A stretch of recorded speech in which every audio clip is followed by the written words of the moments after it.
উন্নত চিকিৎসার জন্য এয়ার অ্যাম্বুলেন্সে লন্ডনের পথে খালেদা জিয়া। বিদায় জানাতে পথে পথে বিএনপি নেতাকর্মীদের ঢল।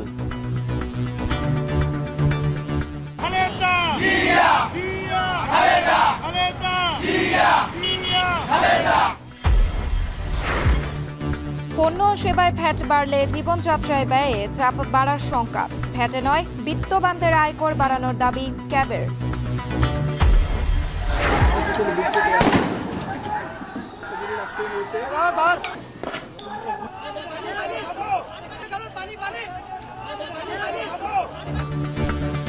চব্বিশের গণ অভ্যুত্থান গল্প, কবিতা ও গ্রাফিতি নতুন বছরের পাঠ্য বইয়ে আছে। শহীদ আবু সাইদ উমির মুগ্ধের বীরত্বগাথাও। এবং অব্যাহত নদী ভাঙনে ক্রমশ ছোট হচ্ছে হাতিয়া। বসতভিটা হারিয়ে চরাঞ্চলে মানবেতর জীবনযাপন। দ্রুত টেকসই বাঁধের দাবি।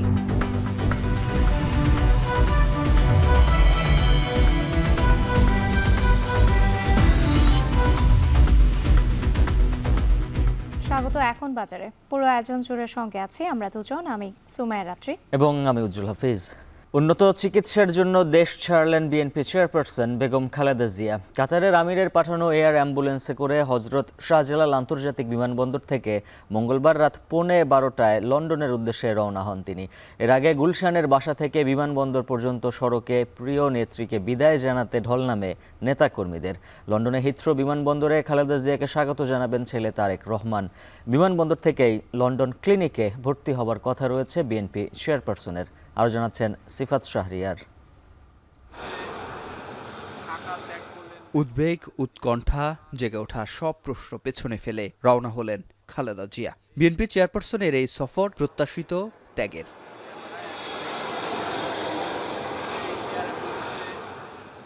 গণতন্ত্রের জন্য তার আপোষহীন মনোভাব এনে দিয়েছে ঐক্য, যার বহিঃপ্রকাশ তার বাসভবনের সামনে নেতাকর্মীর এই ঢল।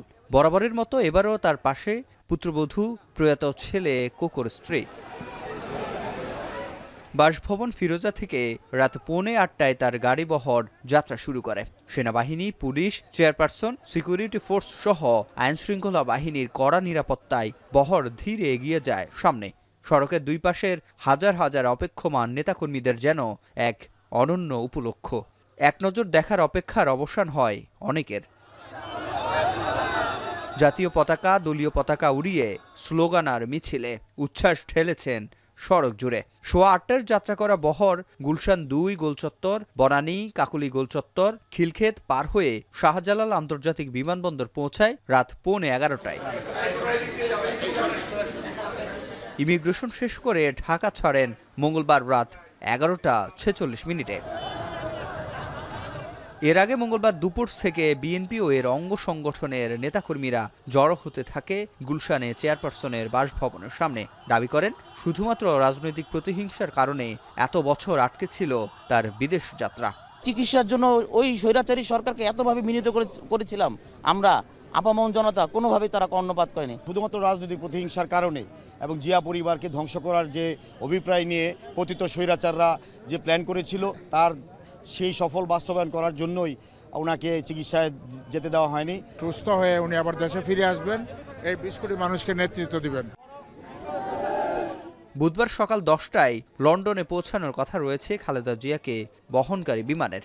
যুক্তরাজ্যে পৌঁছানোর পর সরাসরি তাকে লন্ডন ক্লিনিকে ভর্তি করা হবে। নানা শারীরিক জটিলতা, জীবন মৃত্যুর সন্ধিক্ষণ কাটিয়ে অবশেষে বিদেশ যাত্রা করছেন বিএনপি চেয়ারপারসন বেগম খালেদা জিয়া।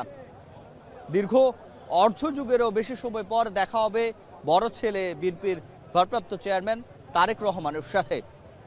গণতন্ত্রের লড়াই আবারও পুরোদমে সুস্থ হয়ে এই রাজনীতির মাঠে ফিরবেন, এমনটাই প্রত্যাশা বিএনপির নেতাকর্মীদের। সিফাত শাহরিয়ার, এখন ঢাকা।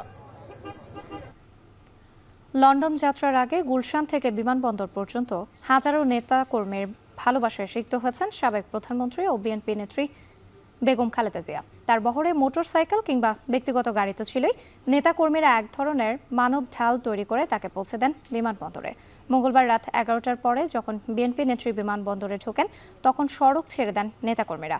পরে মির্জা ফখরুল ইসলাম আলমগীর বলেন, কর্তৃত্ববাদী সরকার তার এই শারীরিক পরিস্থিতির কারণ। বেগম জিয়া দেশবাসীর কাছে দোয়া চেয়েছেন বলেও জানান তিনি। বিস্তারিত আজহার লিমনের প্রতিবেদনে, ক্যামেরায় ছিলেন আব্দুল্লাহ আল নোমান। সন্ধ্যা গড়ানোর পরপরই গুলশান থেকে বিমানবন্দর মিছিলের নগরী। মোটরসাইকেল, ট্রাক, ব্যক্তিগত গাড়ি তো আছেই। বেগম খালেদা জিয়াকে বিদায় জানাতে বিএনপি নেতাকর্মীরা যেভাবে পেরেছেন সেভাবে দাঁড়িয়ে গেছেন সড়কে সড়কে। ফলশ্রুতিতে মঙ্গলবার রাত 8টার একটু আগে বনানী থেকে বিমানবন্দর বিশাল মানব প্রাচীর। নেতাকর্মীরা বড়দাগে একটি কথাই বলেছেন, তারা তাদের নেত্রীর আরোগ্য চান। স্বৈরাচারী শেখ হাসিনা আমাদের নেত্রীকে বিদেশের চিকিৎসা না দিয়ে ওনাকে অসুস্থ করে ফেলছে। আমরা এর তীব্র নিন্দা জানাচ্ছি এবং প্রতিবাদ জানাচ্ছি। আমরা চাই আমাদের নেত্রী, 16 কোটি মানুষের নেত্রী আমাদের মাঝে চিকিৎসা সেরে সুস্থ হয়ে ফিরে আসুক। দল আগের নিয়মেই চলবে, ভারপ্রাপ্ত চেয়ারম্যান বাইরে থেকে যে নির্দেশ দিবে আমরা তাই পালন করব। এর বাইরে বিকল্প অন্য কিছু চিন্তা করার সুযোগই নেই কাউকে। শহর বিএনপির বিভিন্ন ইউনিট এ সময় কর্তৃত্ববাদী সরকারেরও সমালোচনা করেন। তাদের কণ্ঠে একই সঙ্গে ছিল আনন্দ ও উদ্বেগ। এটা তো উচ্ছ্বাস অবশ্যই, এবং উদ্বেগও যখন দেশে আমাদের এখন মা নাই, দেশে থাকবে না, ওই হিসেবে আমরা একটু চিন্তিত। আমরা এটা দীর্ঘদিন আগে থেকে আমরা কাঙ্ক্ষিত ছিলাম, কিন্তু শুধুমাত্র রাজনৈতিক প্রতিহিংসার কারণে এবং জিয়া পরিবারকে ধ্বংস করার যে অভিপ্রায় নিয়ে পতিত স্বৈরাচাররা যে প্ল্যান করেছিল তার সেই সফল বাস্তবায়ন করার জন্যই ওনাকে চিকিৎসায় যেতে দেওয়া হয়নি এবং ওনাকে মেরে ফেলার ষড়যন্ত্র হয়েছিল। গুলশানের বাসভবন ফিরোজা থেকে বিএনপি নেত্রীকে এক ধরনের মানবঢাল তৈরি করে বিমানবন্দর পর্যন্ত পৌঁছে দিয়েছেন নেতাকর্মীরা। পায়ে হাঁটার গতিতে প্রায় 3 ঘন্টা পর বেগম জিয়া বিমানবন্দরে ঢুকলে সড়ক ছেড়ে যান আগত নেতাকর্মীরা। পরে বিমানবন্দরে সাংবাদিকদের সঙ্গে কথা বলেন বিএনপির মহাসচিব। তিনি জানান, বেগম জিয়া রোগ মুক্তির জন্য দেশবাসীর দোয়া চেয়েছেন। আমরা আশা করছি যে সুচিকিৎসা করে দেশনেত্রী বেগম খালেদা জিয়া আবার দেশের মানুষের কাছে ফিরে আসবেন। যাওয়ার সময়ে তিনি আবারও বলেছেন যে আপনি সকলকে বলবেন গণমাধ্যমের মাধ্যমে দেশবাসীকে যে তারা যেন আমার জন্য দোয়া করেন। আর আমিও আল্লাহ তাআলার কাছে এই দোয়া চাইছি, আল্লাহ যেন এই দেশকে, দেশবাসীকে যেন ভালো রাখেন, তাদের কল্যাণ করেন। ৭৯ বছর বয়সী বেগম জিয়া মুক্ত হবেন এবং বিদেশে চিকিৎসা নিতে যেতে পারবেন, এটি এই সমস্ত নেতাকর্মীদের কাছে ছিল স্বপ্ন, অনিরুদ্ধ আকাঙ্ক্ষা। সেই আকাঙ্ক্ষা পূরণ হবার পর তাদের এমন উচ্ছ্বাস স্বাভাবিক, যেটি একই সঙ্গে চলমান রাজনীতির মাঠে যে অনৈক্য এবং যে সংকট সেটির মীমাংসারও জানান। আজহার লিমন, এখন, ঢাকা। আরএফএল ওয়াটার পাম্পের অটো থার্মাল টেকনোলজি, যা বেশি হিটে নষ্ট হয় না, শতভাগ মসৃণ ব্রাশ ইম্পেলার নিশ্চিত করে অধিক পানির flow. RFL water pump on করলে পানির তুফান। ভ্যাট বাড়াতে প্রস্তাবিত 43 পণ্য সেবা নিত্যপণ্যের মধ্যে পড়ে না, আর এ কারণে বাজারে এর প্রভাব পড়বে না বলে দাবি করেছেন এনবিআর চেয়ারম্যান। তবে বাড়তি ভ্যাটে নিত্যপণ্যের দামে নেতিবাচক প্রভাব পড়বে বলে মনে করেন অর্থনীতিবিদ ডক্টর আলামিন।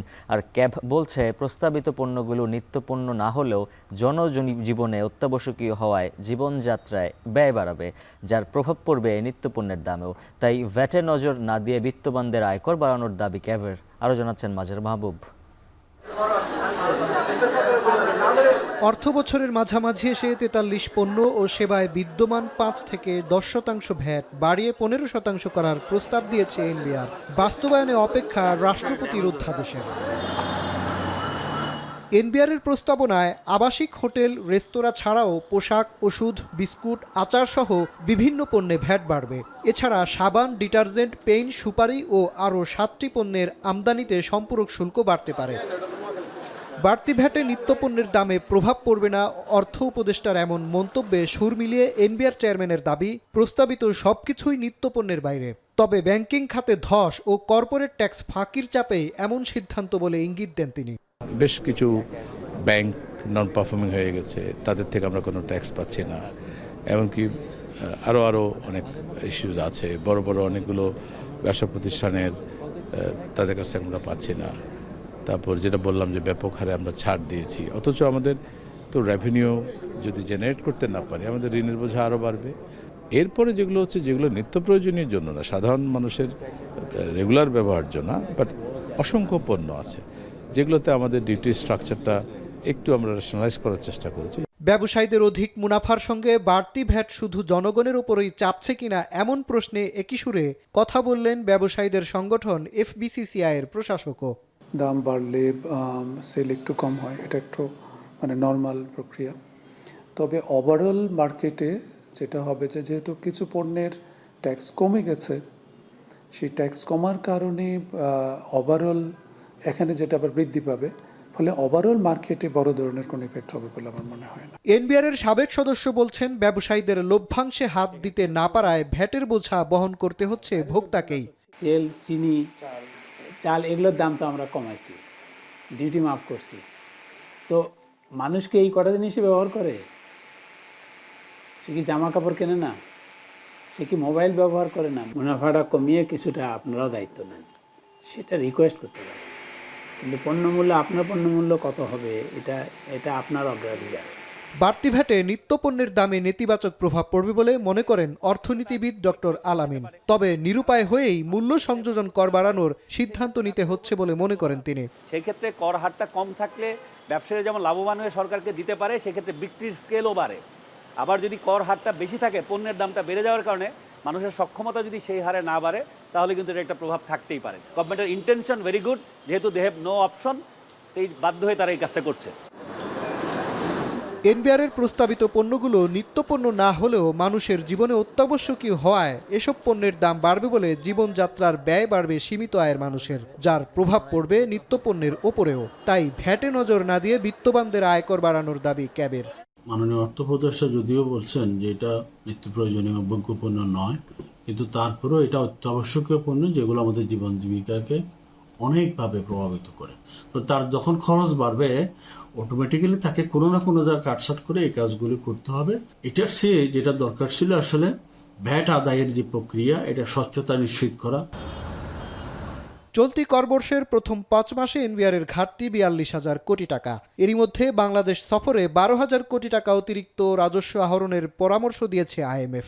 যদিও সে পরামর্শ আমলে নিচ্ছে না দাবি করে NBR বলছে, বিগত 5 মাসে নিত্যপণ্যের ছাড় ও রাজস্ব আহরণের ঘাটতি মেটাবে আগামী 6 মাসে।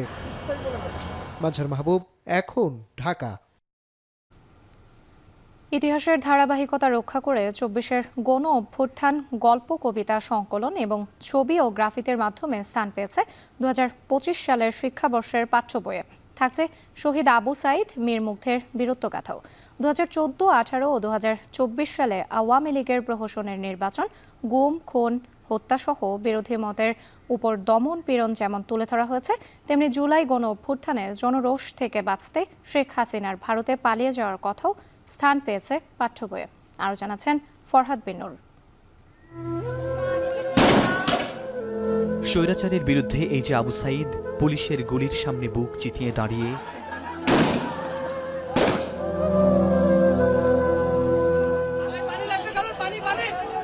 মীর মুগ্ধের এই আবেদন মনে করিয়ে দেয় কারবালার কাহিনী। এই সবই এখন ইতিহাস, পাঠ্য বইয়ের পাতায় পাতায়। বিগত সময়ে মানুষের ভোটাধিকার হরণ, গুম, খুন, হত্যাসহ বিরোধী মতের উপর দমনপীড়ন, 2018 সালের কোটা সংস্কার আন্দোলন থেকে 2024-এর গণ অভ্যুত্থান, অবশেষে শেখ হাসিনার ভারতে পালিয়ে যাওয়া, এসবই এখন পাঠ্য বইয়ে ইতিহাসের অংশ। জানার চেষ্টা করব কোন বইয়ে কোন ঘটনা কিভাবে উপস্থাপন করা হয়েছে। 2025 শিক্ষাবর্ষের 5ম থেকে নবম 10ম শ্রেণীর বাংলা ও ইংরেজি বইয়ে গল্প, কবিতা, সংকলন এবং ছবি ও গ্রাফিতির মাধ্যমে তুলে ধরা হয়েছে 2024-এর গণ অভ্যুত্থান।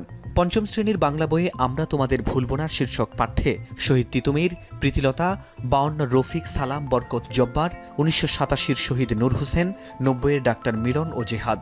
ইতিহাসের এই ধারাবাহিকতায় স্থান পেয়েছে সম্প্রতি জুলাই অভ্যুত্থানের শহীদ আবু সাইদ এবং মীর মুগ্ধের নাম। 6ষ্ঠ শ্রেণীর চারুপাঠ বইয়ে কার্টুন, ব্যঙ্গচিত্র ও পোস্টারের ভাষা বোঝাতে হেলিকপ্টার থেকে গুলি করার গ্রাফিতি। সপ্তম শ্রেণীর সপ্তবর্ণ বইয়ে যুক্ত করা হয়েছে হাসান রোবায়েতের সিথি নামক জুলাইয়ের কবিতা। একই শ্রেণীর ইংরেজি বইয়ে আলোচনা করা হয়েছে জেনারেশন জেড এবং ২৪-এর গণঅভ্যুত্থান। অষ্টম শ্রেণীর সাহিত্য কণিকা বইয়ে গণঅভ্যুত্থানের কথা শীর্ষক গদ্যে ১৯৬৯, ১৯৯০ এবং ২০১৪-এর গণঅভ্যুত্থান। প্রেক্ষাপট আলোচনা করতে তুলে ধরা হয়েছে ২০১৪, ১৮ ও ২৪ সালে মানুষের ভোটের অধিকার কেড়ে নিয়ে শেখ হাসিনা নানান কায়দাকানুন করে একের পর এক প্রহসনের নির্বাচনের মাধ্যমে ক্ষমতা দখল এবং সবশেষ কোটা সংস্কার আন্দোলনে ব্যাপক নির্যাতন ও হত্যাযজ্ঞ। অবশেষে জনরোষ থেকে বাঁচার জন্য শেখ হাসিনার ভারতে পালিয়ে যাওয়ার কথাও উল্লেখ করা হয়েছে। অষ্টম শ্রেণীর ইংরেজি বইয়ে দেশের সামাজিক ও রাজনৈতিক পরিবর্তনে নারীর অবদান তুলে ধরা হয়েছে, যেখানে ব্রিটিশ বিরোধী, স্বাধীনতা সংগ্রাম এবং জুলাই অভ্যুত্থানের প্রসঙ্গ আনা হয়েছে। ২৪-এ কিভাবে ছাত্রীরা হল থেকে বের হয়ে আন্দোলনে অংশ নেয়, কাঁদানে গ্যাস ও গুলি উপেক্ষা করে কিভাবে আন্দোলনরত শিক্ষার্থীদের খাবার সরবরাহ করে মায়েরা, শহীদ আবু সাঈদের মায়ের হামার বেটাক মারলু কেনে বাক্য তুলে ধরা হয়েছে। দেশের ক্যালেন্ডারে জুলাই থামেনি, ৫ আগস্টে হয়ে যায় ৩৬ জুলাই। ১৬ জুলাই রংপুরে আবু সাঈদের শাহাদাত বরণের বীরত্ব গাথা তুলে ধরা হয়েছে নবম-দশম শ্রেণীর বাংলা সাহিত্যের আমাদের নতুন গৌরব গাথা গদ্যে। ঢাকা বিশ্ববিদ্যালয়ের সরকারি দলের বহিরাগত সন্ত্রাসীরা ছাত্রীদের ওপর চালানো বর্বরতার চিত্র ফুটে উঠেছে। একই শ্রেণীর ইংরেজি বইয়ে জুলাই আগস্টের গ্রাফিতির কথাও উল্লেখ করা হয়েছে। পাঠ্য বইয়ে ইতিহাসের ধারাবাহিকতা রক্ষা করেই ২৪-এর গণঅভ্যুত্থান তুলে ধরা হয়েছে। অভ্যুত্থানের বিভিন্ন বিষয়, গ্রাফিতি থেকে শুরু করে ইতিহাসের যে বিভিন্ন ব্যাখ্যা কিংবা বর্ণনা যে পাঠ্যপুস্তকে এসেছে, আমি মনে করি এটা স্বাভাবিক, এটা আসবে। কোনটার আবেদন কি, কোনটা সার্বজনীন কিনা, কোনটা কোন বয়সের জন্য উপযোগী, সেগুলোকে আমাদের ভাবতে হয়েছে। তবে নবম-দশম শ্রেণীর ইংরেজি বইয়ে জুলাই আগস্টের গ্রাফিতি অধ্যায়ে রংপুরে আবু সাঈদকে হত্যার তারিখ ১৬ জুলাইয়ের বদলে ভুল করে লেখা হয়েছে ১৭ জুলাই। সেটা আমরা সংশোধন করে দিয়েছি অনলাইন বইতে, এবং যে সমস্ত বই এখনও ছাপা হয় নাই সেখানে সেই বইয়ের ফরমায় ওই প্লেটটাকে সংশোধন করে দিয়েছি। জুলাই গণঅভ্যুত্থানের সময় শিক্ষার্থীদের আঁকা বাছাই করা ৪০টি গ্রাফিতি প্রাথমিক ও মাধ্যমিকের ৯০টি বইয়ের ব্যাক কাভারে রাখা হয়েছে। ফরহাদ বিন নূর, এখন, ঢাকা। অব্যাহত নদী ভাঙনে ক্রমশ ছোট হয়ে আসছে নোয়াখালীর দ্বীপ উপজেলা হাতিয়া। প্রতি বছর বসত ভিটা হারিয়ে চরাঞ্চলে মানবেতর জীবনযাপন করছে হাজারো পরিবার। যুগ যুগ ধরে চলে আসে এই ভাঙন ঠেকাতে কার্যকর উদ্যোগ না থাকায় হতাশ দ্বীপবাসী। দ্রুত টেকসই বাঁধ না দিলে বিশাল ভূখণ্ড বিলীনের শঙ্কা স্থানীয়দের। ইমরান হোসেনের ছবিতে নাসিম শুভর প্রতিবেদন।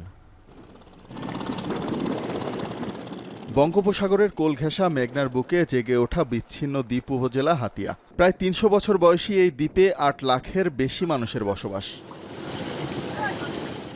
কিন্তু ভাঙনের কবলে পড়ে সম্ভাবনাময় এই দ্বীপের মূল ভূখণ্ড হুমকির মুখে। মেঘনার অব্যাহত ভাঙনে এরই মধ্যে বিলীন হাতিয়ার ১/৪ জায়গা। অনেক দূরে ছিল নদী, এই নদী ভাঙতে ভাঙতে এখন আমাদের বাড়ি ঘর বিটা যা আছে সবগুলো নিয়ে গেছে। নদী ভাঙতে ভাঙতে ইয়ানলাতে আইসি, এখন আসি আফাজিয়া, তাও নদী ভাঙি যারগুই।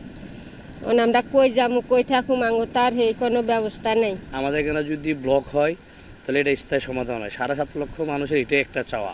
এটা দীর্ঘগত ১৭ বছর এই প্রাণের দাবি এটা হাতিয়া মানুষের। এরই মধ্যে কয়েক দফা ভিটামাটি হারিয়ে নিঃস্ব কয়েক হাজার পরিবার। দ্রুত ভাঙন রোধে ব্যবস্থা না নিলে মানচিত্র থেকে হারিয়ে যাওয়ার শঙ্কা হাতিয়াবাসীর।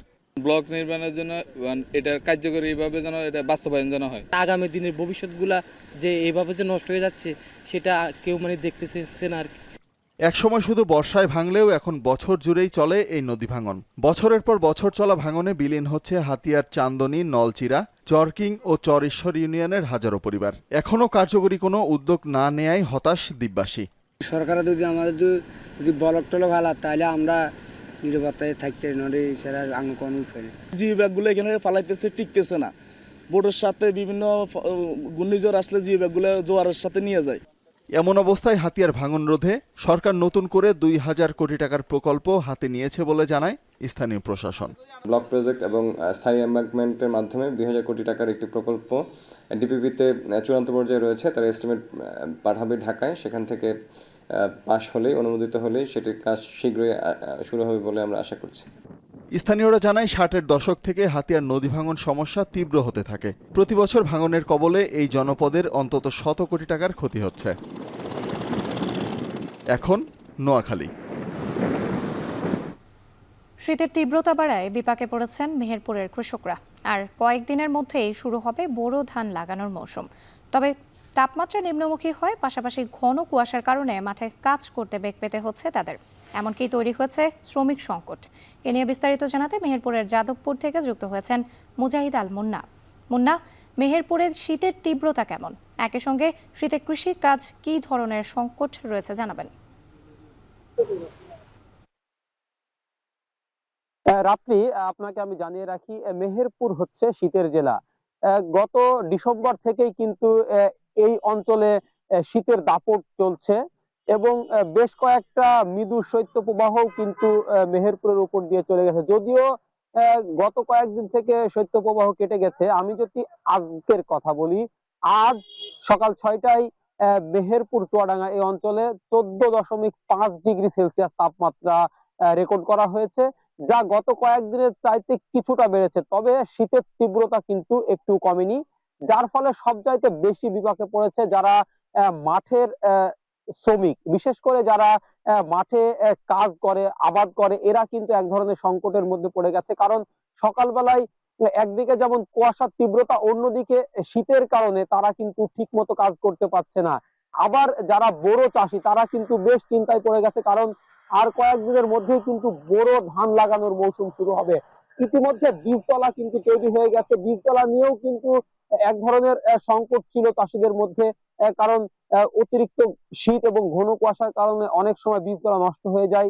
যদিও সেই ধরনের পরিস্থিতির মধ্যে এখনো পড়তে দেখা যায়নি কোনো চাষিকে, তারপরেও তাদের দেশের সংকট কিন্তু এখনো কাটেনি। আবার যেহেতু গত কয়েকদিনের শীতের তীব্রতা কিছুটা কমেছে, কিন্তু আগামী সপ্তাহে এই শীতের মাত্রা কিন্তু আরো বাড়তে পারে বলে জানিয়েছেন আবহাওয়া অফিস, যার ফলে কৃষকরা, চাষিরা কিন্তু এক ধরনের চিন্তায় পড়ে গেছে। কারণ আগামী সপ্তাহ থেকেই কিন্তু মেহেরপুরের এই অঞ্চলে বোরো ধান লাগানো শুরু হবে। এতে কিন্তু এক ধরনের শ্রমিকের সংকট পড়বে, কারণ কৃষিকাজ কিন্তু ম্যাক্সিমাম সময় পানি দিয়ে করতে হয়, আর বোরো ধান লাগানোর সময় কাদা পানিতে নেমে কাজ করতে হয়।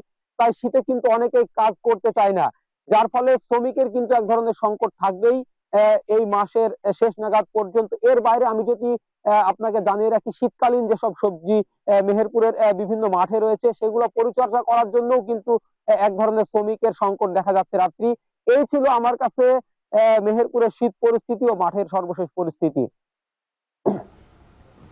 মেহেরপুর থেকে যুক্ত ছিলেন মুজাহিদ আল মুন্না, জানাচ্ছিলেন শীতের তীব্রতার খবর। পূর্বাঞ্চলের সবচেয়ে বড় ধানের মোকাম আশুগঞ্জে ধান চাল বিক্রি ও পরিবহনকে ঘিরে গতি এসেছে স্থানীয় অর্থনীতিতে। প্রতি মাসে লেনদেন হচ্ছে অন্তত 500 কোটি টাকা। এছাড়া কর্মসংস্থান হয়েছে হাজারো মানুষের। 100 বছরের বেশি পুরনো এই মোকামের পরিধি আরও বাড়াতে আধুনিক জেটি নির্মাণ ও আবাসন ব্যবস্থা নিশ্চিতের দাবি সংশ্লিষ্টদের। আজিজুল সঞ্চয়ের প্রতিবেদন। মেঘনাপাড়ে ব্যবসায়ী ও শ্রমিকদের এই কর্মব্যস্ততা নিত্যদিনের। সকাল থেকে বিকেল পর্যন্ত চলে ধান বেচাকেনা। হাওড়াঞ্চল থেকে নৌকায় করে ধান এনে এখানে বিক্রি করেন ব্যবসায়ীরা, যা দেশের পূর্বাঞ্চলের সবচেয়ে বড় ধানের মোকাম হিসেবে পরিচিত। মূলত জেলার চালকলগুলোতে ধানের যোগান দেয় শতবর্ষী এই মোকাম। ব্রাহ্মণবাড়িয়া ছাড়াও নেত্রকোনা, সুনামগঞ্জ, কিশোরগঞ্জ ও হবিগঞ্জ সহ হাওর বেষ্টিত ধানও আসে এখানে। মৌসুম চলাকালে দিনে কেনাবেচা হয় অন্তত 1 লাখ মন ধান। তবে বছরের অন্য সময় ধানের সরবরাহ নামে অর্ধেকে। তখন চাহিদা মেটাতে দেশের অন্য মোকামগুলো থেকে ধান সংগ্রহ করেন স্থানীয় চালকল মালিকরা। মেঘনার ভিউসি ঘাটের এই মোকাম ঘিরে জেলায় গড়ে উঠেছে প্রায় 300 চালকল। মোকাম থেকে চালকল পর্যন্ত ধান সরবরাহের জন্য জমজমাট পরিবহন ব্যবসাও। এতে কর্মসংস্থান হয়েছে হাজারো শ্রমিকের। তবে ঘাটে কোনো জেটি না থাকায় ধান নামাতে লাগে দীর্ঘ সময়। এছাড়া ভালো আবাসন না থাকায় ভোগান্তিতে পড়তে হয় দূর দূরান্ত থেকে আসা ব্যবসায়ীদের। সুনামগঞ্জ থেকে দানি, নেত্রকোনা থেকে দানানি আইনে এখন বেশি ধানের বিহি তো বন্ধ রইতে। ধানের গালা দেখে ধরে বলতে কর্মসংস্থান, অনেক কর্মসংস্থান আছে। ধান থেকে চাল করে প্রতিদিন প্রতি মাসে মিনিমাম 300 কোটি টাকার ব্যবসা করা হয় মিনিমাম। এটার সাথে জড়িত আছে অনেক ব্যবসা।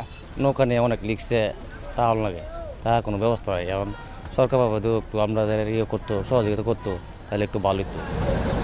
ব্যবসায়ীরা বলছেন, ধানের মোকাম ঘিরে বিভিন্ন ব্যবসা বাণিজ্যের ফলে আশুগঞ্জ এখন পুরো জেলার অর্থনীতির প্রাণ। মোকাম সম্প্রসারণ ও আধুনিকায়ন হলে অর্থনীতি আরও গতিশীল হবে। এই গালার বিষয়টার ব্যাপারে আসলেই সরকার কোনো নজর দিচ্ছে না। আমি আশা করব খুব দ্রুত এই গালা সম্প্রসারণ করে ব্যবসায়ীদের সুযোগ সুবিধা বৃদ্ধি করলে এই শিল্প আশুগঞ্জে আরও গতিশীল হবে এবং আশুগঞ্জের অর্থনীতি তথা বাংলাদেশের অর্থনীতি আরও ব্যাপক প্রসার লাভ করবে। এদিকে আশুগঞ্জ নৌবন্দরে আধুনিক কার্গো টার্মিনাল তৈরি ও মোকামের জন্য আলাদা জেটি নির্মাণের কথা জানায় স্থানীয় প্রশাসন। যেটি আধুনিকায়নের কার্যক্রম চলমান রয়েছে, এই কার্যক্রমটি সমাপ্ত হয়ে গেলে তারপরে যদি আমাদের আরও কোনো এক্সটেনশন দরকার হয় সেক্ষেত্রে আবার সেটা পরিকল্পনার মধ্যে আনা যাবে। এই কার্যক্রমটি সুচারুভাবে সম্পন্ন যখন হয়ে যাবে তখন এই যেটির যে ধান চাল যে ওঠানামা করার যে কার্যক্রমটা সেটা আরও স্বাভাবিকভাবে চলবে বলে আমরা মনে করছি। আশুগঞ্জ মোকামে প্রতিদিন অন্তত 5 কোটি টাকার ধান কেনাবেচা হয়, মৌসুমে যা দ্বিগুণ হয়। আর জেলার চালকলগুলো থেকে প্রতিদিন অন্তত 10 কোটি টাকার চাল পাঠানো হয় দেশের বিভিন্ন এলাকায়। আজিজুল সঞ্চয়, এখন ব্রাহ্মণবাড়িয়া। ঝালকাঠির ঐতিহ্যবাহী চুন শিল্পে এসেছে আধুনিকতার ছোঁয়া। মেশিন ব্যবহারে উৎপাদন সহজ হলেও কাঁচামালের সংকট ও কাঙ্ক্ষিত লাভ না পাওয়ায় অস্তিত্ব সংকটে পড়েছে শিল্প। তবে এই শিল্পকে টিকিয়ে রাখতে সহযোগিতার আশ্বাস দিয়েছে বিসিক। আলামিন তালুকদারের প্রতিবেদনে থাকছে বিস্তারিত। দক্ষিণাঞ্চলের ঐতিহ্যবাহী জেলা ঝালকাঠি। একসময় এখানকার চুনের কদর ছিল দেশ জুড়ে। পালবাড়ি ও ঝাউকাঠি এলাকায় 10টি কারখানায় শতাধিক পরিবার চুন তৈরির সঙ্গে সরাসরি যুক্ত ছিল। কিন্তু জলাশয় কমে যাওয়া আর শামুক ঝিনুকের উৎপাদন হ্রাস পাওয়ায় আজ টিকে আছে মাত্র 2টি কারখানা। শামুক ও ঝিনুক দিনরাত আগুনে পুড়িয়ে ঘানিতে গুঁড়া করে পানিতে মিশিয়ে তৈরি করা হতো চুন। এছাড়া সনাতন পদ্ধতিতে চুন তৈরিতে সময় লাগত 10 দিন। কাঁচামাল সংকট ও চাহিদা কমে যাওয়ায় চুন উৎপাদনে লাভের পরিমাণ কমে গেছে বলে জানান চুন শিল্পীরা। কাঁচামালটা আগে পাইতাম খুব, এখন কাঁচামালটাও খুব পাওয়া যায় না। এখন কাঁচামালের অভাবে আমাদের খুব অসুবিধা হয়েছে আর কি। আমাদের ব্যবসা বাণিজ্য খুব খারাপ হয়েছে। আমি আগে ব্যবসা করতাম, এখন ব্যবসা করি না, ব্যবসার মানে লস। তারপর যে পরিমাণ পুঁজি খাটে ওই পরিমাণ পুঁজির মানে দিয়া ব্যবসাটা আয় না।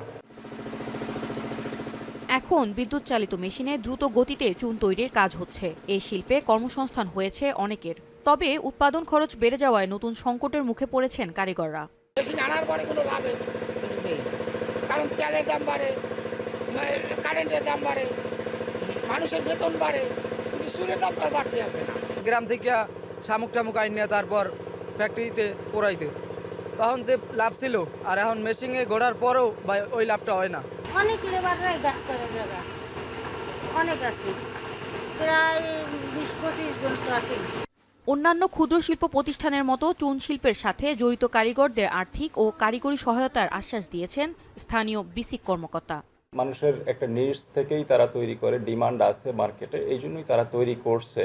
তো বিসিক ঝালকাঠি থেকে আমরা যেই ধরনের সহায়তাগুলো অন্যান্য উদ্যোক্তাদেরকেও দিয়ে থাকি, সেই ধরনের সেবা আমরা যে কোনো ক্ষুদ্র কুটির এবং মাইক্রো উদ্যোক্তারা যদি আমাদের কাছে আসে তাহলে আমরা তাদেরকে সেই সেবা আমরা দেব। সময়ের সঙ্গে পাল্টে যাওয়া এই শিল্প টিকিয়ে রাখতে প্রয়োজন কাঁচামালের যোগান ও সহজ শর্তে ঋণ, সেই সাথে ন্যায্য মূল্য নিশ্চিত করা। তবেই নতুন করে প্রাণ ফিরে পাবে ঝালকাঠির ঐতিহ্যবাহী চুন শিল্প, এমন দাবি সংশ্লিষ্টদের। এখন ঝালকাঠি। দেশের বাইরের প্রসঙ্গ। চীনের তিব্বতে শক্তিশালী ভূমিকম্পে প্রাণহানি বেড়ে 126 এবং গুরুতর আহত প্রায় 200 জনে দাঁড়িয়েছে। তীব্র শীতের মধ্যে উদ্ধার তৎপরতায় বেগ পেতে হচ্ছে উদ্ধারকর্মীদের। হতাহতের সংখ্যা কমিয়ে সর্বোচ্চ শক্তি দিয়ে উদ্ধার কাজ চালানোর নির্দেশ চীনের প্রেসিডেন্ট শি জিনপিংয়ের। তিব্বতে ভূমিকম্প আঘাত হানার পর কম্পন অনুভূত হয়েছে নেপাল, ভারত, ভুটান ও বাংলাদেশেও। তবে এসব দেশে এখন পর্যন্ত অন্য কোনো হতাহত বা ক্ষয়ক্ষতির খবর পাওয়া যায়নি। তৌহিদুর রহমান জানাচ্ছেন বাকিটা। 7.1 মাত্রার শক্তিশালী ভূমিকম্পে ধ্বংসস্তূপের নগরীতে পরিণত হয়েছে মাউন্ট এভারেস্টের চীনা অংশে অবস্থিত তিব্বতের ডিংরি কাউন্টির পবিত্র শহর শিগাৎসে। ক্ষতিগ্রস্ত হয়েছে হাজারের বেশি বাড়িঘর ও স্থাপনা। বাড়ছে হতাহতের সংখ্যা। প্রাণের সন্ধানে ধসে পড়া স্থাপনায় চলছে উদ্ধার তৎপরতা। অ্যাম্বুলেন্সের শব্দে ভারী হয়ে উঠছে মাউন্ট এভারেস্ট লাগোয়া তিব্বতের প্রত্যন্ত নগরীটি। স্থানীয় সময় মঙ্গলবার সকাল 9টার দিকে ভূপৃষ্ঠের 10 কিলোমিটার গভীরে উৎপত্তি হয় এই ভূমিকম্পের। পরিস্থিতিকে আরও ভয়াবহ করে তুলেছে তীব্র শীত আবহ। এরই মধ্যে বর্তমানে -8 ডিগ্রি সেলসিয়াস তাপমাত্রার পারদ -18 ডিগ্রি সেলসিয়াসে নামার পূর্বাভাস দিয়েছে চীনের আবহাওয়া অফিস। এই অবস্থায় হতাহতের সংখ্যা কমিয়ে আনতে সম্ভাব্য সর্বোচ্চ শক্তি দিয়ে উদ্ধার কাজ চালানোর নির্দেশ দিয়েছেন চীনের প্রেসিডেন্ট শি জিনপিং। শিগাৎসে পাঠানো হয়েছে পর্যাপ্ত গরম কাপড় ও তাঁবুসহ দুর্যোগ ও ত্রাণ সহায়তা। এছাড়াও মোতায়েন করা হয়েছে সামরিক সদস্যসহ 1500 উদ্ধারকর্মী।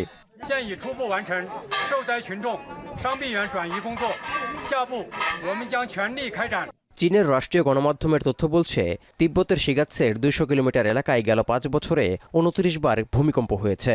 তবে মঙ্গলবারের ভূমিকম্প ছিল সবচেয়ে শক্তিশালী। মার্কিন ভূতাত্ত্বিক জরিপ সংস্থার তথ্য অনুযায়ী ভূমিকম্পটির মাত্রা 7.1 বলা হলেও চীন বলছে রিক্টার স্কেলে মাত্রা ছিল 6.8। শক্তিশালী ভূমিকম্পটির কয়েক ঘন্টার মধ্যে ওই এলাকায় ছোট ছোট আরও কয়েকটি ভূমিকম্প অনুভূত হয়। তিব্বতের সবচেয়ে উঁচু অঞ্চলটিতে শক্তিশালী ভূমিকম্প আঘাত হানার পর নেপালেও কয়েক দফা আফটারশক অনুভূত হয়। 400 কিলোমিটার দূরের রাজধানী কাঠমান্ডুতে বাড়িঘর ছেড়ে রাস্তায় বের হয়ে আসেন সাধারণ মানুষ। ভূমিকম্প হয়েছে ভারত, বাংলাদেশ ও ভুটানেও। खाट किन हल्लाउँछ भनेर म त बच्चाले खाट हल्ला भनेर घच किन हल्लाउँछ भन्दै कराउँदै सुतिरहेको आएर। এর আগে 2015 সালে নেপালে 7.8 মাত্রার ভূমিকম্পে 9000 মানুষের মৃত্যু হয়। 2008 সালে চীনের সিচুয়ান প্রদেশে ভূমিকম্পে প্রায় 70,000 মানুষের প্রাণ গেছে। মঙ্গলবারের ভূমিকম্পটি গোটা হিমালয় অঞ্চলে 100 বছরের মধ্যে সবচেয়ে ভয়াবহ ভূমিকম্পের মধ্যে একটি। তৌহিদুর রহমান, এখন বিশ্ব। ভারতের সঙ্গে কূটনৈতিক দ্বন্দ্বের জেরে পদত্যাগে বাধ্য হয়েছেন কানাডার প্রধানমন্ত্রী জাস্টিন ট্রুডো। পদত্যাগের ঘোষণা দেওয়ার পর এমনটাই দাবি করছে ভারতীয় গণমাধ্যম। তাদের দাবি, কানাডীয় প্রধানমন্ত্রীর পতনের মাস্টার মাইন্ড নরেন্দ্র মোদী। উল্টোদিকে মার্কিন গণমাধ্যমগুলো বলছে ট্রাম্পের প্রত্যাবর্তনেই কাল হয়ে দাঁড়িয়েছে ট্রুডোর জন্য। তবে বিশ্লেষকদের ধারণা, অর্থনৈতিক ও অভিবাসী সংকটের মতো অভ্যন্তরীণ ইস্যু সামলাতে না পারায় ভেঙে গেছে লিবারেলদের 9 বছরের সাম্রাজ্য। আর জানাচ্ছেন নাফি আরমান মনন। 9 বছর ধরে তিল করে গড়ে তোলা মসনদ দমকা হাওয়ায় ভেঙে পড়ল কাচের দেয়ালের মতো। বলছি সদ্য পদত্যাগের ঘোষণা দেয়া কানাডার প্রধানমন্ত্রী জাস্টিন ট্রুডোর কথা। আবেগঘন ঘোষণায় সরকার প্রধানের পাশাপাশি দলীয় প্রধানের পদ থেকেও সরে দাঁড়ানোর কথা জানান 53 বছর বয়সী এই নেতা। বলেন, দলের অন্তর্কোন্দলের কারণে আগামী নির্বাচনে দেশকে নেতৃত্ব দেওয়ার জন্য যোগ্য প্রার্থী নন তিনি।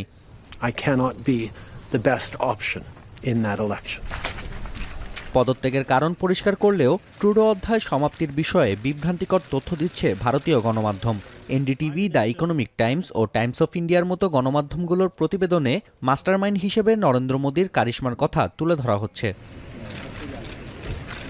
2023 সালের জুনে কানাডার ভ্যাঙ্কুভারে খালিস্তানপন্থী নেতা হরদীপ সিং নিজ্জরকে হত্যা করা হয়। সে সময় অটোয়া জানায়, নয়াদিল্লির মদদেই সম্পন্ন হয়েছে কিলিং মিশন। এমন দাবির পরিপ্রেক্ষিতে দুই দেশের মধ্যে শুরু হয় কূটনৈতিক টানাপোড়েন। গণমাধ্যমগুলোর দাবি, ভারতকে চাপে ফেলতে গিয়ে কানাডার অভ্যন্তরীণ সংকটকে ধামাচাপা দিচ্ছিল ক্ষমতাসীন লিবারেল পার্টি। উল্টো ভারতের কূটনৈতিক চাপে দেশের ভেতর ও বাইরে সমর্থন হারান ট্রুডো। এদিকে মার্কিন গণমাধ্যমগুলো বলছে, ট্রাম্পের প্রত্যাবর্তনই কাল হয়ে দাঁড়িয়েছে ট্রুডোর জন্য। ক্ষমতা গ্রহণের পর কানাডার ওপর 25% শুল্ক আরোপ ও দেশটিকে যুক্তরাষ্ট্রের 51তম অঙ্গরাজ্যে পরিণত করার ঘোষণা দেন নবনির্বাচিত মার্কিন প্রেসিডেন্ট। এর বিপক্ষে জোরালো অবস্থান তৈরি করতে না পারায় সমর্থক ও বিরোধীদের তোপের মুখে পদ ছাড়ার ঘোষণা দিতে বাধ্য হয়েছেন ট্রুডো, এমন খবরও প্রচার করেছে অনেক গণমাধ্যম। তবে গণমাধ্যম যাই বলুক, জাস্টিন ট্রুডোর জন্য অর্থনৈতিক ও অভিবাসী সংকটের মতো অভ্যন্তরীণ ইস্যুই কাল হয়ে দাঁড়িয়েছে বলে মত বিশ্লেষকদের। It's actually at the 9-year mark, and that's when people start to get tired of the government. They do want to see a change. But on top of that, it was felt that he wasn't sensitive to concerns that the average person felt. So the cost of food, inflation, the cost of gas, the problems with the border, crime going up in cities. আগামী 24 March পর্যন্ত স্থগিত করা হয়েছে parliament অধিবেশন। এর মধ্যে সরকার ও দল পরিচালনায় নতুন নেতা খুঁজবে লিবারেল পার্টি। তবে জোট সরকারের সদস্য দলগুলো সরকারের বিরুদ্ধে অনাস্থা প্রস্তাবে ভোট দেওয়ার ঘোষণা দেয়ায় লিবারেলদের পতন প্রায় নিশ্চিত। সংবিধান অনুযায়ী অক্টোবরের মধ্যে কানাডায় নির্বাচন আয়োজন করতে হবে। জনমত জরিপ বলছে 10 বছর পর সরকার গঠন করতে যাচ্ছে কনজারভেটিভ পার্টি। প্রধানমন্ত্রী হিসেবে দায়িত্ব গ্রহণ করতে পারেন দলটির নেতা Pierre পলিভ। This Prime Minister has presided over a 116% increase in gun violence. Nafia Arman মনন, এখন বিশ্ব। ইন্দোনেশিয়ায় শুরু হয়েছে প্রাথমিক বিদ্যালয়ের শিক্ষার্থীদের জন্য বিনামূল্যে খাদ্য কর্মসূচি। যদিও এর আওতায় আছেন গর্ভবতী নারীরাও। প্রথম দিনে অন্তত 5,70,000 শিক্ষার্থীদের মধ্যে বিনামূল্যে খাবার পরিবেশন করা হয়। এজন্য আন্তর্জাতিকভাবে প্রশংসাও কুড়াচ্ছেন দেশের প্রেসিডেন্ট। বিস্তারিত অভিজিৎ শান্তর প্রতিবেদনে। দুপুর গড়াতে না গড়াতেই প্রতিটি বিদ্যালয়ে পৌঁছে যাচ্ছে খাবার। ট্রেতে করে শ্রেণীকক্ষে তা পৌঁছে দিচ্ছেন নিয়োজিতরা। টিফিন বিরতির সময়টাতে খাবার পেয়ে উচ্ছ্বসিত শিক্ষার্থীরাও। বিনামূল্যে সরবরাহ করা এসব খাবারের যোগানদাতা দেশটির সরকার। আর অভিনব এই উদ্যোগ নিয়েছেন ইন্দোনেশিয়ার প্রেসিডেন্ট প্রাবো সুবিয়ান্তো। শিশুদের পাশাপাশি এই সুবিধা পাচ্ছেন গর্ভবতী নারীরাও। সোমবার থেকে পুরো ইন্দোনেশিয়া জুড়ে শুরু হয়েছে এই কর্মসূচি। জাকার্তার পাশাপাশি শহরের প্রতিটি স্কুলেই ছিল বিনামূল্যে খাবার বিতরণের আয়োজন। প্রথম দিনের মেনুতে ছিল ভাত, সবজি, মুরগির মাংস সহ 7 পদের খাবার। এমন উদ্যোগে সরকারের প্রতি কৃতজ্ঞতা প্রকাশ করেছেন বিদ্যালয়ের শিক্ষক ও অভিভাবকরা। আগামী দিনেও কর্মসূচি অব্যাহত রাখার আহ্বান তাদের। Iya sih Pak, karena mereka rata-rata ya memang suka, terutama menu-menu seperti ayam itu kan yang paling mereka sukai gitu aja sih. Kalau respon anak-anak gitu aja. Paling hanya beberapa mungkin kalau misalnya buah untuk kelas rendah kan. Kita nyiapin buat bekal sekolah anak gitu kan. Makanya kalau sekarang kan udah dapat dari sekolah ya makan gratis. Alhamdulillah sih ngebantu kita. Aturan kita repot yang pagi jadi nggak terlalu repot.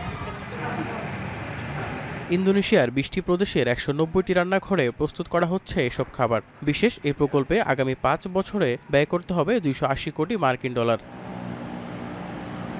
বিপুল অঙ্কের এই অর্থ ব্যয়ের কারণে দেশটির সচল অর্থনীতিতে মন্দা ভাব দেখা দিতে পারে বলে আশঙ্কা অর্থনীতিবিদদের। গেল বছরের অক্টোবরে ইন্দোনেশিয়ার 8ম প্রেসিডেন্ট হিসেবে দায়িত্ব গ্রহণ করেন প্রাবো সুবিয়ান্তো। এর আগে অপুষ্টিতে ভোগা শিশুদের জন্য বিনামূল্যে খাদ্য কর্মসূচির ঘোষণা দেন বর্ষিয়ান এই রাজনীতিবিদ। তার নেতৃত্বাধীন সরকার শপথ নেয়ার পরেই বিষয়টি আরও জোরালো হয়। মূলত ইন্দোনেশিয়ায় অপুষ্টির অবসান ঘটাতেই কোটি কোটি ডলারের বিনিময়ে এই কর্মসূচি চালু করেছে দেশটির সরকার। অভিজিৎ শান্ত, এখন বিশ্ব। শেষ করছি এখন বাজার, তার আগে শিরোনামগুলো আরও একবার।